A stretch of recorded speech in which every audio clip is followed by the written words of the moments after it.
Thank you, Mark. Well, thank you so much. Thank you especially to all of you. I'm super happy of being here. What is Genius Hour? Genius Hour is magic. Genius Hour is that moment in the class where the students see you and then it's magic, I told you. And then they are sorry. They are willing to see you. They are willing to start studying on their projects. They love it. And the first project I brought you, it should be coming out of this, but from my magic costume, Elena Potter, here in London for you. And the first invention they did was this. This is a magic wand that when you move it, when you shake it, it should be on. Unfortunately, it broke because I've come all the way from Spain, and I'm sorry, but it's not real magic. It is. It broke, and the engineers here arranged it, but now it's not working. I don't know why. Oh yes, I know why, because it's not white. Sorry about that. Magic! Okay. And why? Why have I brought this? The students had to create it. It's a whole STEAM project, science, because they need to know that the wires need to come or it won't work.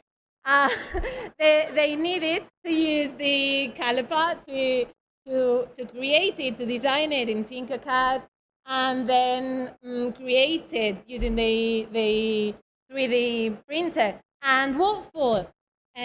That's for Genius Hour. Why? Because they need to see something that they're passionate about. These students were passionate about Harry Potter, just like me. And then out of this passion, they need to see something that they need to solve, a problem that they see in the school that they need to solve it. And what does this solve? Reading. They were passionate on Harry Potter, but they were not really good at reading. So they said, why don't we create a magic wand to follow the lines? Sorry. While they're reading. Another example. I'll keep my wand. This is a lightsaber created with MakeCode, exactly as this, with a microbit and some LED lights that were created because they were keen on Star Wars, just as me. and there was a girl in class that lost her mom. And that was the problem, that she was dealing with the loss. And as you know, on the Jedi Force, death doesn't exist. It's the Force who is it. So every time that she felt unhappy or that she needed some strong feelings, she had the lightsaber. She just moved it, and it gave her the force in some sort of way. Another example, we had a blind child in class, and some students wanted to create a book that he could read. He could read how? Listening. So they created it with a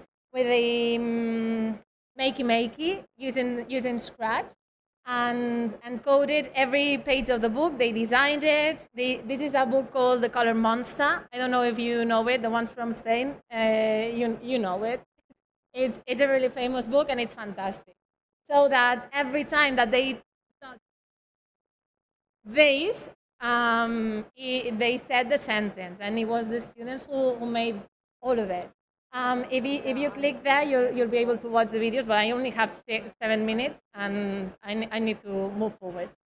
Here's everything. Here's all of the steps for applying this Genius Hour project in your classrooms. And I'll wait 1 second, and I'll move on. So these are the 7 steps that we need The first one, what do you do with an idea? This is an amazing book about ideas, how an idea comes to your mind. And it's a tiny idea, but it comes with you all of the time. Yes or not? It comes with you and you say, I won't share it because maybe it's crazy. Maybe it's crazy creating a magic wand and coming here at Bett dressed as Elena Potter. I'm sorry, but it was an idea. It kept growing, and in the end, ideas can change the world. Yes or not? And that's about that. So I recommend it to you. So we start with it. Then we choose a device to create a project. Of course, we give them the inventor's kit. We give them the device. We share with them how do we use it, how do we connect everything. And here's a page, it's a Geniali with all of the resources to study your Genius Hour project.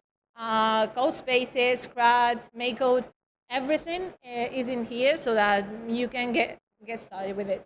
The third one, we need to choose a topic and to pitch our project. So, for example, now that I'm speaking, what idea has come to your mind as teachers? Because teachers need Genius Hour as well, isn't it? Game makers, booktubers, anything is possible. Then they design the proposal.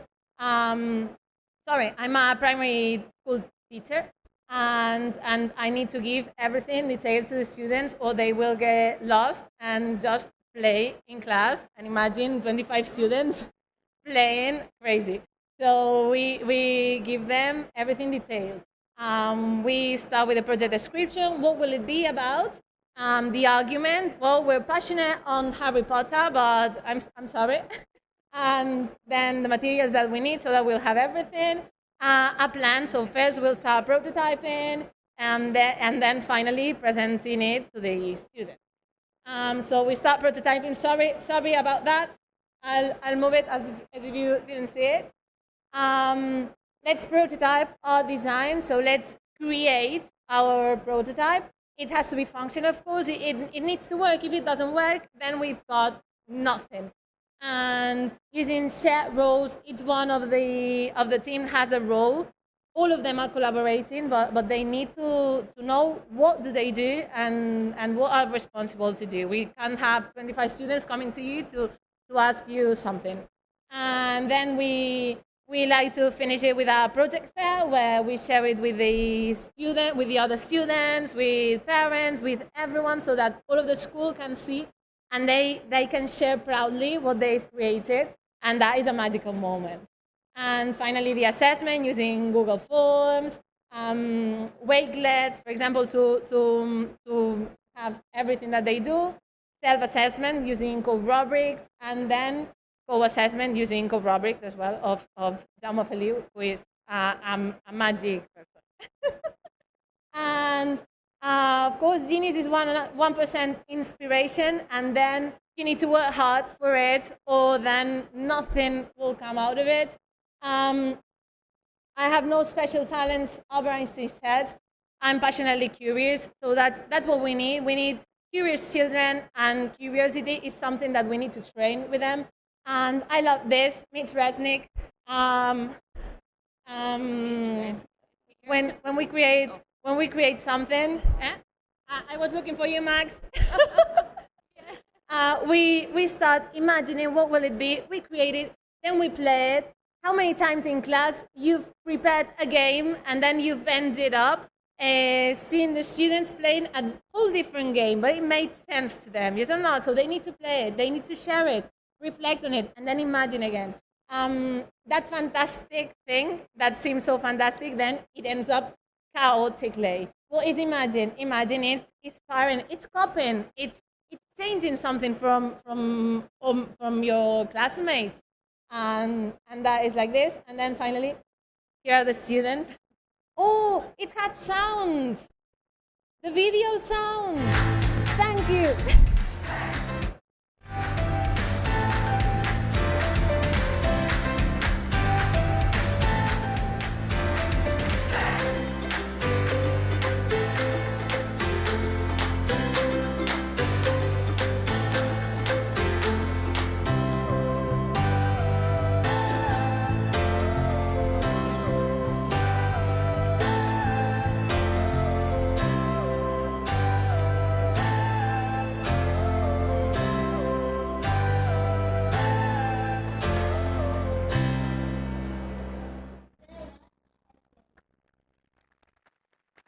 Thank you so much, and may the force be with you.